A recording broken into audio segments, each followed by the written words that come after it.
E-A-E.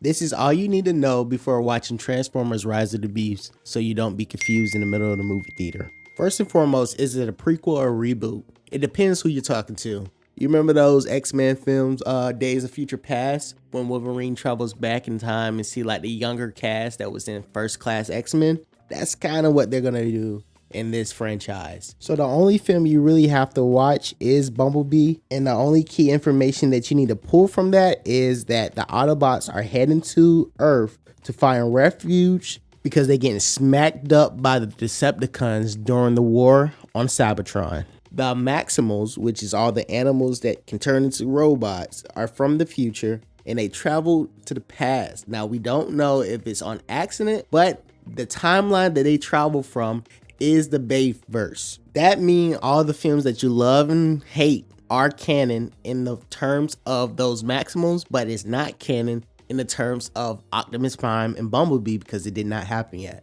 Also, due to the fact that the Maximals are from the future, they are directly affected by the victories and the defeats of the Autobots and the Decepticons. Now, we don't know if the Autobots win or the Decepticons win. Whatever happens in the future really affected, hence why they traveled to the past in the first place. On another note, there's not just Autobots and Decepticons anymore.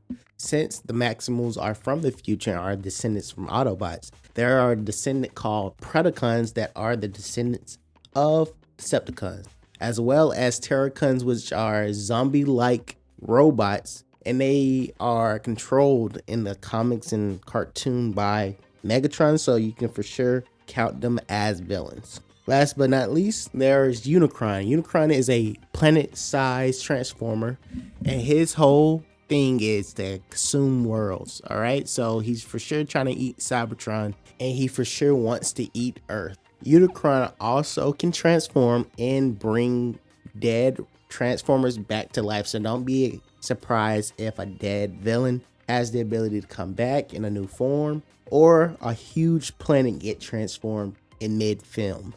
And before I leave, I want you to know that Optimus Prime is a younger version of himself. He probably is not going to be that human-loving specimen that we get in the Bay films. This one is learning to love humans. He doesn't necessarily hate them. He just really cares about his Cybertronian comrades and his planet. So his whole idea is to get back home so he can fix whatever mistake that occurred or retake the planet before it goes to poop.